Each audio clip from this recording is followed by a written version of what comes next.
셀트리온 제약 주주 여러분들 반갑습니다. 정다운입니다. 오늘 셀트리온 제약 바로 차트 분석 들어갈 건데 몇 가지 기사 좀 확인할 게 있습니다. 지금 보시면 셀트리온 제약 2분기 매출액 1171억 원 달성했는데 이게 전년도 2분기에 대비해서 6.3%나 증가한 기록이라고 합니다. 역대 최대 실적이라고 하고요. 이 바이오시밀러 사업 부분에서 이제 자가 면역 질환 치료제 램시마 그리고 뭐 허주마, 트룩시마 등이 있는데 특히나 램시마의 경우에는 지금 국내 시장 점유율이 39%로 상승 기록하면서 그리고 트룩시마도 역시 국내 시장 점유율이 30% 상승 기록하면서 성장세를 보이고 있다고 합니다. 셀트리온 제약이 지금 계속해서 상승을 계속하고 있죠. 성장 그리고 엄청난 수익성 계속해서 좋은 모습을 자주 보여주고 있습니다. 이 녀석들 지금 먼저 바이오시밀러 사업에서 이제 성장 동력으로 꼽히는 애들이 있죠. 그게 바로 이제 스테키마 다 아실 거고 아일리아도 아실 거고 옴니클로도 있을 텐데 이 녀석이 지금 허가를 마치고 국내 시장으로 이제 쑥 들어올 준비를 하고 있다라고 봅니다. 일단 셀트리온 제약이 지금까지 해온 행보를 보자면 지금 이 녀석들 스테키마, 아일리아, 옴니클로 이 녀석들도 어렵지 않게 바로 시장으로 바로 나타나서 우리 앞으로 나타날 것으로 보이네요. 그리고 2030년까지 국내 5대 제약사 도약으로 이제 비전 2030을 선포했죠. 굉장히 큰 포부를 내세워주고 있습니다. 제조, 연구, 영업 분야별로 이제 성장 전략을 수립을 하고 매출 방식 다양화로 크게 좀 뛰겠다 이런 거고 뭐 글로벌 CMO 도약으로 R&D 가속화 라이센스 아웃 제품 확대로 뭐 성장 또 포부를 알려주기도 했죠. 일단은 많은 포트폴리오를 가지고 그다음에 그걸 통해서 매출을 만들고 그를 통해서 만들어진 구조를 통해서 종합적인 제약사로 성장한다고 합니다. 일단은 셀트리온 제약이 더 많은 제품이죠. 더 많은 포트폴리오를 가지고 이제 우리 앞에 나타날 수 있다라는 점 여러분들 이번에 알아가시면 되겠고요. 일단 그리고 이 녀석들이 PFS 제형 의약품 수요로 일단 한다고 합니다. 일단 중요한 거 PFS가 뭐냐면 주사 안에 약이 먼저 채워져 있는 거예요. 우리가 생각하는 일반적인 주사는 뭐냐면 약병 유리알 그 유리로 만들어진 약병 안에 약이 들어 있죠. 액체고 그거를 유리병 뚜껑을 땁니다. 자, 유리병 뚜껑을 요 다시 자, 요렇게 생긴 유리병인데 이 꼭지가 요렇게 있어요. 그쵸? 근데 이거를 이렇게 따는 거야. 따는데 이 딸 때 문제가 생기는 게 뭐냐면 그 유리 파편이 이제 여기로 들어간다라는 거죠. 근데 꼭지 땄으니까 이거를 이제 주사기에다가 발그림이라 좀 죄송하지만 여기다가 이렇게 넣어요. 자, 여기다가 약을 이렇게 넣는다라는 거죠. 그러면 같이 유리 파편이 같이 들어갈 수 있잖아요. 물론 요즘에는 이거를 뭐 걸러 가지고 유리를 걸러 가지고 주사기에 넣는데 뭐 안전하다고 하지만 그래도 일단 요 과정이 그만큼 위험합니다. 그래서 사람들이 선택을 한 게 PFS 제형이고 이거는 일단 너무 안전해요. 그냥 주사 바늘만 뽑아 가지고 바로 주사를 하면 되는 거라서 굉장히 안전하고 간편하고 빠르죠. 이거 약을 옮겨 닿는데 시간도 이거 걸려요. 뭐 한 몇십 초 걸리는데 그 몇십 초가 좀 쌓이다 보면은 손님들이 우리 환자분들 좀 진료가 늦어지겠죠. 아무튼 간에 PFS는 현재 세계적으로도 계속 수요가 많아지고 있습니다. 일단 간편하고 편리하고 또 안전성이 보장이 되어 있으니까요. 그쵸? 그런 점을 좀 알고 가시고 그리고 셀트리온 제가 환경 및 안전 보건 경우로 ISO 인증을 획득하고 있습니다. 지난 22년도 그렇고 23년도 그렇고 계속해서 ISO를 인증을 획득을 하고 있는데요. 일단 45001은 국제표준화기구 ISO와 국제노동기구 ILO가 제정한 시스템으로 산업재해 예방과 해서 기업이 목표로 설정하고 체계적으로 관리할 수 있다는 국제 인증인데 지금 전부 다 획득을 한 상태입니다.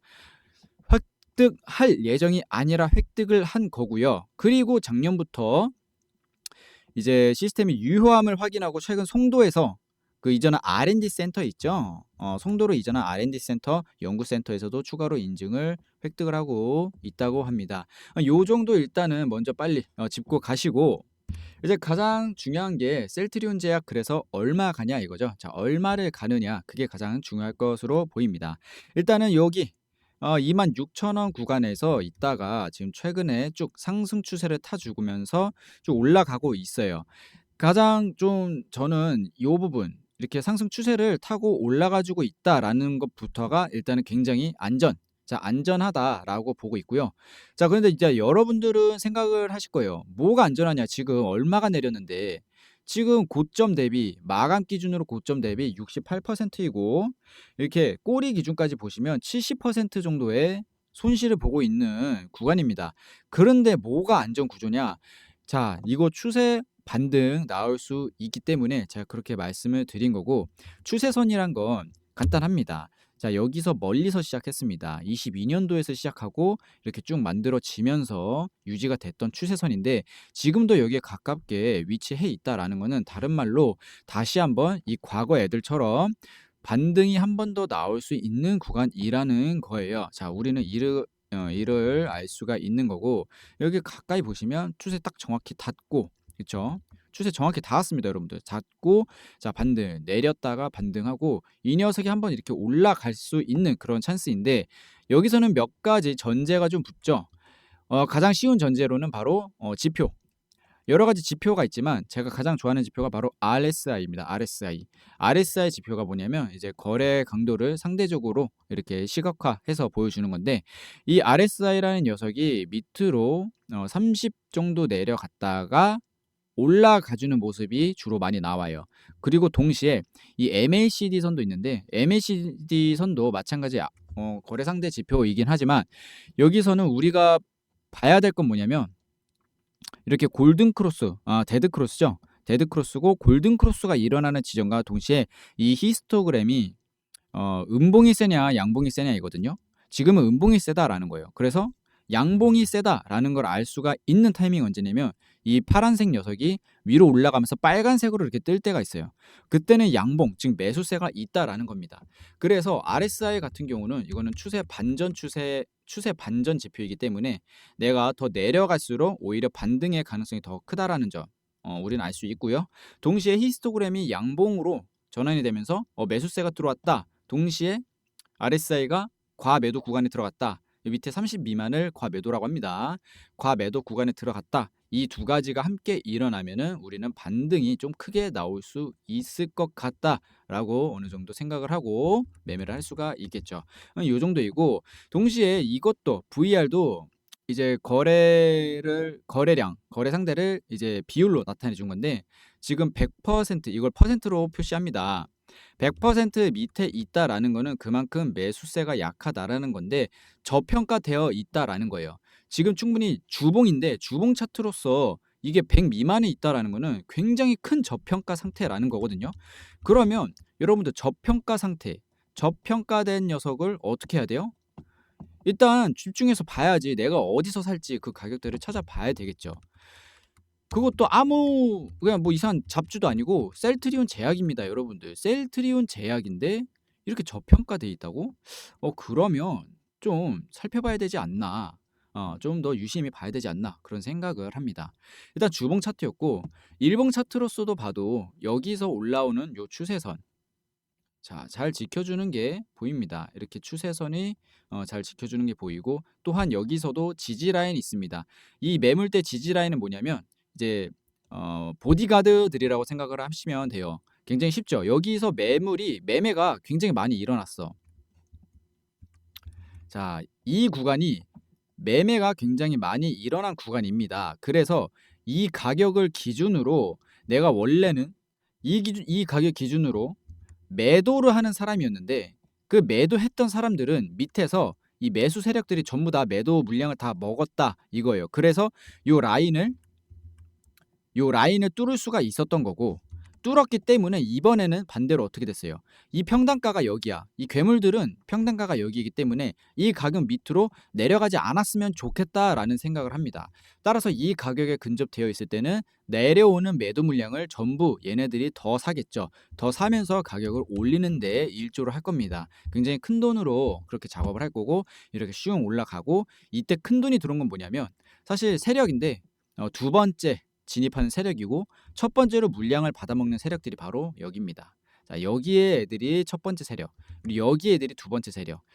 그러나 또 반대로 생각해 보면 첫 번째 세력질 하던 애들과 두 번째 세력질 하던 애들이 똑같은 애들일 수 있어요. 그러면 내가 여기서 샀던 물량이 이미 있음에도 불구하고 더 비싸게 많이 샀다라는 거는 내가 평단을 여기서 가져가는 것보다 밑에서 이미 만들어진 물량이 있기 때문에 내가 여기서 아무리 많이 사도 평단이 여기쯤 될 수 있다라는 거예요.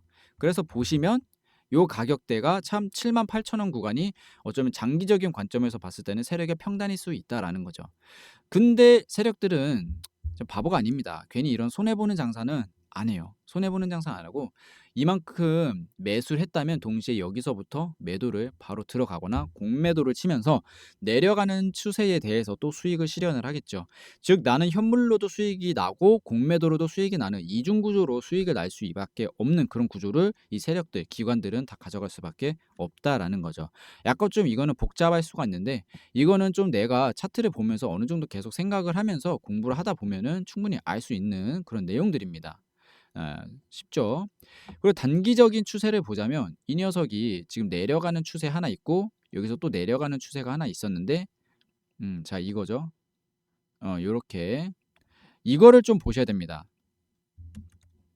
자, 요 내용을 보시면 이렇게 아래로 만들어진 삼각형이잖아요. 이 삼각형을 하락쇠기라고 하거든요. 근데 하락쇠기는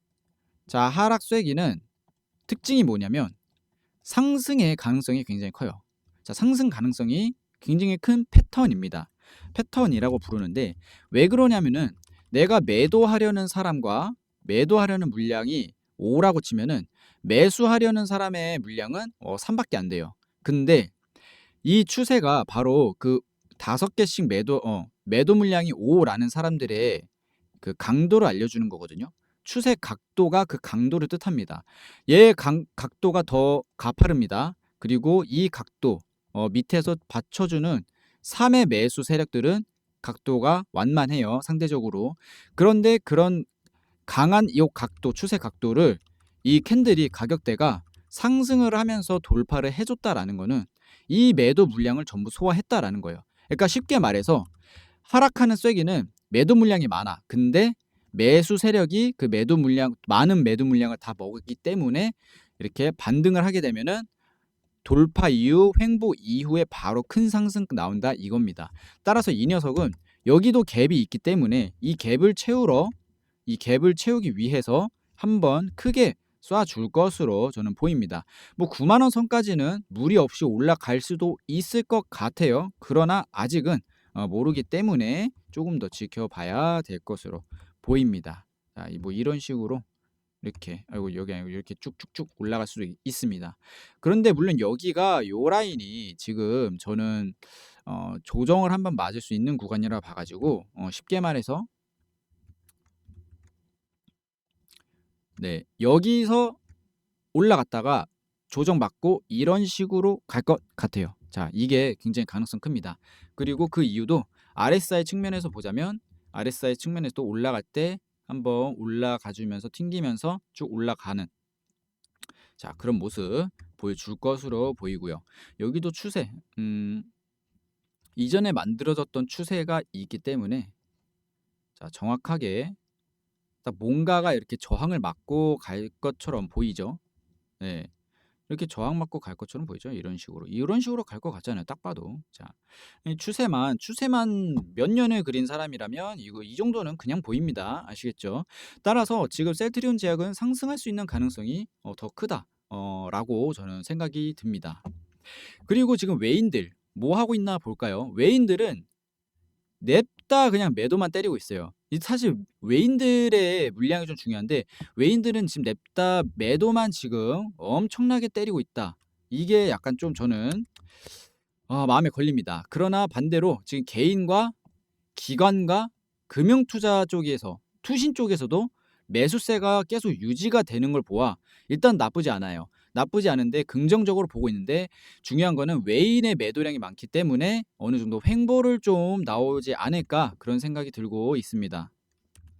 그리고 이번에 대차거래 차트인데요. 대차거래 3개월 기준으로 봤을 때는 이런 식으로 자 125만짜리였다가 130만? 125만 5천 정도였는데 지금 127만까지 올라갔어요, 물량이. 근데 이게 대차 거래가 올랐다 해서 공매도 물량이 올라간 게 아닙니다. 그래서 공매도 물량까지 확인을 해보자면 지금 10월 2일 기준 124,000 누적 공매도 물량인데 이게 지금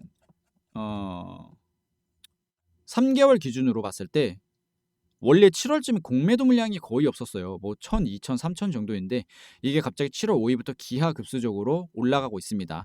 공매도 물량이 계속해서 올라가서 지금 12만까지 올라갔는데 자 이거는 좀 어떻게 해석할 수 있냐 찾아보자면 장기적으로 봐야 될 텐데 일단 다 지울게요. 다 지우고 사실 여기서 제가 공매도를 친다라는 거는 의미가 없어 보입니다. 대체 누가 이런 공매도를 치는지 모르겠지만 이미 시장은 공매도 칠 자리는 지났다고 봐요. 지금 이런 식으로 하락을 보여주고 있고, 그죠? 아니 이미 지금 여기 13만 원짜리가 벌써 9만 원 선을 깨고 자 9만 원 선을 깨고 6만 8천 원까지 내려왔어. 이미 70% 가량의 하락 구간인데 이걸 뭘 보고 하락에 더 배팅을 하기 위해서 공매도 물량을 쌓고 있는지 저는 이해가 안 됩니다. 이게 말이 되려면은 지금 셀트리온 제약에 엄청난 악재가 숨겨져 있는데 이미 그 내부인들은 다 알고 있다라는 거예요. 그래서 마지막 한 방 크게 쏟아져 내릴 것을 하는 입장에서 그렇게 공매도 물량을 가져간 건데 그런데 좀 웃긴 건 뭐냐면 거래량을 보시면요. 자, 거래량을 보시면 계속해서 매수세가 좀 쌓였습니다. 보이시죠? 매수세가 쌓인 게 보이는데 이 매수세를 뛰어넘을 만한 매도세가 나오질 않았어요. 자, 어딜 봐도 그런 매도세는 없습니다. 따라서 물량은 계속해서 여기서부터 그리고 또 여기서부터도 계속해서 물량은 쌓이고 있다라는 겁니다. 여러분들 이거를 좀 알고 가셔야 돼요. 그래서 셀트리온 제약 뭐 갑자기 이런 뭐 미친 하락이 나온다? 저는 뭐 거의 그럴 일은 없다고 봅니다. 네, 그래서 걱정하지 않으셔도 되고 지금부터 내가 뭐 천천히 매수를 한 다음에 하는 건데 일단은 저는 지금 가격대가 굉장히 좋다. 이 64,000원 구간, 이 64,000원 구간 가격대가 굉장히 좋고 그리고 여기서도 보시면 가격은 내려갔는데 자 보시면 여기서 가격은 이렇게 내려갔죠. 근데 RSI 지표는 올라가고 있습니다. 이 뜻이 뭐냐면 상승 다이버전스라는 거예요. 상승 다이버전스는 뭐냐면 가격이 하락을 할 때 오히려 거래량이 쌓여 있기 때문에 앞에서 모아왔던 이 거래량들이 지금 압축이 된 거예요. 에너지가 터지는 거야. 막 손오공 에너지파 기 모으는 거예요. 그 기를 모았다가 갑자기 팡 터트리면 이 다이버전스에 의해서 반등이 시작이 되고 이때 살짝 개미 털어준 다음에 바로 올립니다. 이때 올리는 거는 어떤 사람이 보냐에 따라서 관점이 달라질 수가 있는데 내가 매수를 안 한 사람이라면 이 올리는 게 개미꼬시기로 보일 거고요. 내가 여기서 매수를 한 사람이라면 또는 여기서라도 매수를 한 사람이라면 올릴 때 이제 세력의 작전으로 볼 수가 있는 거죠. 네, 수익을 실현하기 위한 작전. 따라서 내 포지션이 결국엔 관점을 만든다. 이겁니다. 이게 좀 어려울 수가 있는데 여러분들은 항상 이런 걸 좀 생각을 하시면서 매매를 잘 하시면 될 것 같고요. 일단 뭐 셀트리온 제약 어려운 거 없습니다. 자, 저는 다 얘기해 드렸습니다. 지금이 어떤 자리인지 다 알려드렸으니까 어렵다 하시는 분들은 영상 다시 한번 보시면서 다시 한번 생각을 해보시면 될 것 같아요. 그리고 코스닥으로도 자금이 이제 많이 들어올 겁니다. 금리가 내려가면서 자 금리가 어느 정도 내려가고 있죠. 금리가 내려가면서 자 B컷입니다. B컷. 한국은행도 금리가 4%대였는데 지금 2.8%에서 2.9%를 유지하고 있죠. 그러면 대한민국 국채 투자한 사람들 수익 실현하고 있을 겁니다. 당연히 미국도 마찬가지예요. 수익 실현을 하고 있을 거고 거기서 돈 좀 번 외인들은 와야죠 일로. 돈을 이쪽으로 넣어야죠. 그래서 뭐 연기금이나 사모펀드 기타 법인도 지금 매수세인 거 확인할 수가 있는데 아무튼 간에 중요한 건 요 외국인들이 매수세로만 돌아간다면 셀트리온 제약은 무조건 간다. 무조건 크게 갈 가능성이 많이 높다라는 점 여러분 좀 요 정도만 이해하셨으면 좋겠습니다. 오늘 이렇게 셀트리온 제약을 봤고요. 전 다음에 뭐 셀트리온 다시 한번 봐 드리면서 제약과 비교를 하면서 분석을 하는 시간도 가져보도록 할게요. 그리고 한 가지 말씀 안 드렸던 게 있는데 이제 이걸 저희가 만든 프로그램인데 여기서 보시면 다 쭉 이렇게 네, 빨간색으로 쭉 이렇게 거래 물량과 거래 일자들 종가 대비해서 외국인 추정 매수 평균가, 매도 평균가와 기관 추정 매수 평균가, 매도 평균가가 있습니다. 근데 지금은 외국인은 아까 매도량이 많았죠. 그래서 중요한 건 매도 평균 얼마에 던졌냐 그게 중요하고 기관은 매수세가 컸죠. 그래서 매수 평균가가 중요한데 제가 방금 분석을 해 드린 내용들은 전부 이 가격대를 기준으로 제가 분석을 해 드렸습니다. 그렇기 때문에 한번 잘 보시면은 대충 얼마인지는 대충 느낌은 오실 거예요. 물론 제가 정확하게는 좀 다 가려 놓은 상태이고 아무튼 간에 이 점 제가 이거를 이 내용을 기준으로 여러분들께 설명을 드렸다라는 거 알고 계시면 좋겠습니다. 자, 말씀드렸던 대로 셀트리온과 셀트리온 제약의 차이를 보면서 한번 분석하는 시간도 다음에 가져 보도록 하겠습니다. 오늘 영상 여기서 끝내겠습니다.